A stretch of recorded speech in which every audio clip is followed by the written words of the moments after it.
Thanks.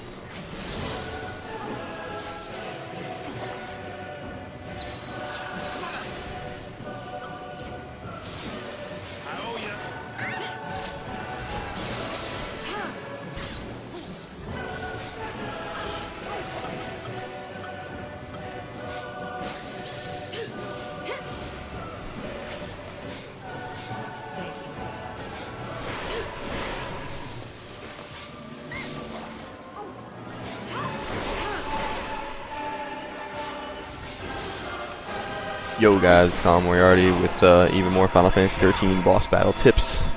After the epically long Chapter 9, we are fighting the final boss of Chapter 9 before we get to move on to the next chapter, so, you know, breathe a sigh of relief. We realized that Chapter 9 was a little ridiculously long. Here you're going to be fighting a rather ominous-looking creature of some sort called Barthandelus, and this fight is no joke whatsoever. This fight's going to take some know-how, some luck, some skill, and it's going to take time too, so expect this battle's going to take at least 10 minutes, probably more than that. As usual, the first thing you're going to want to do is use Libra on the creature. Use him maybe twice, make sure that you learn all his weaknesses, but don't bother with the components. And by his components we mean the 4 other parts of him that you can attack, called the right and left pauldron and the right and left alette. And actually those 4 parts, the pauldrons and the alettes, are going to be your first targets. So don't use Libra on them, but you're going to want to attack them right away. But before you attack them, you're going to want to use support and gray magic, and for that you're going to need to go to certain paradigms.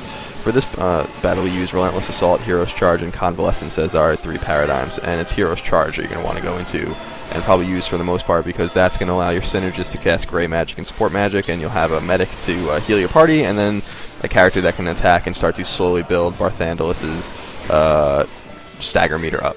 But don't worry about that for now, just attack the left and right pauldron and the left and right alette first.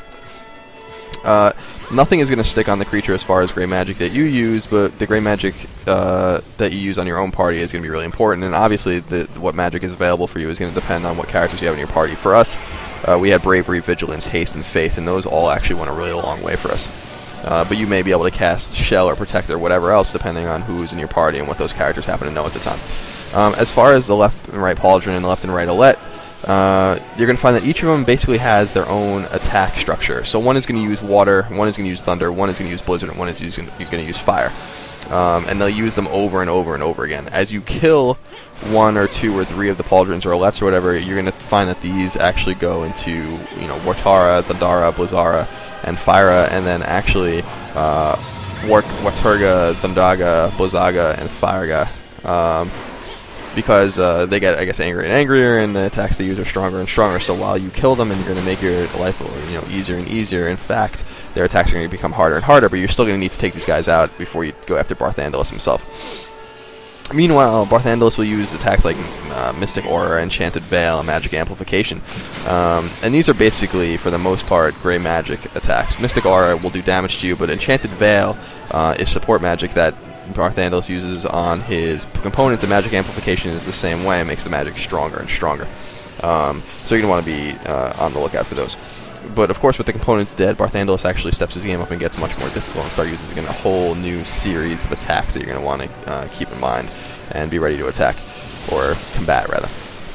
The Entosian Smile is an attack he uses often. It's a massive laser attack, and you can see him preparing for it. If your characters are in front of his mouth when he uses it, they're all going to be damaged, so this might damage 1 or more of your characters depending on the position of them at the time.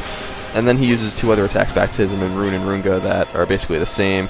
They're both moderate projectile attacks that can damage 1 or more party members depending on their positions as well. The really annoying attack that he uses is called Destrudo, and he charges this for quite a while, which makes him susceptible to staggering him. But what's unfortunate is that when he uses Destrudo, not only does the stagger meter clear, even if he's already staggered, but that he'll do massive damage to all members of your party, at least half of damage, if not 2/3 damage or more. So you're going to want to make sure you're healed constantly, which means that you're going to need to stay in Hero's Charge or even Convalescence if you are having problems keeping yourself healed. So Destrudo he uses often. You're going to need to keep an eye out for it, and because it's clear just stagger meter, he's not going to be staggered for very long if he uses it, if at all, so that's why this battle takes a long time. So remember, use Relentless Assault only when absolutely necessary, but otherwise stay in Hero's Charge to heal yourself while continuing to attack, and if you find yourself heavily damaged, switch over to Convalescence.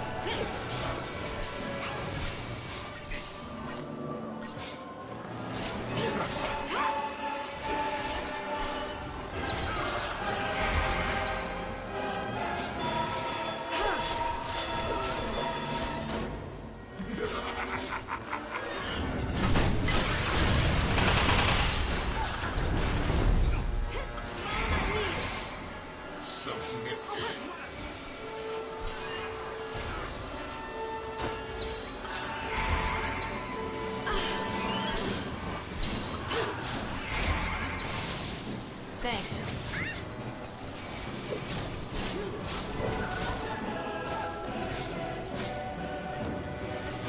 Thank you. Thanks.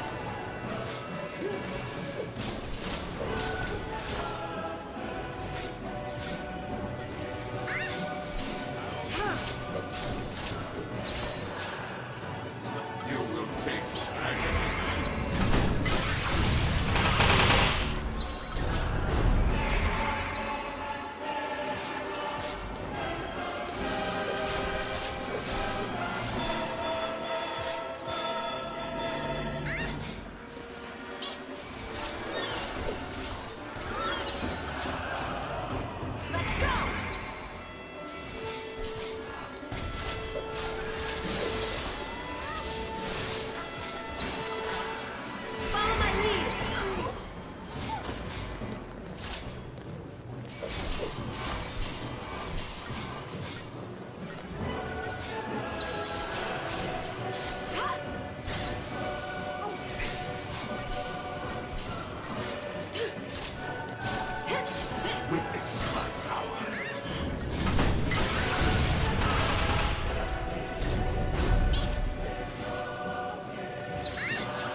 Thank you.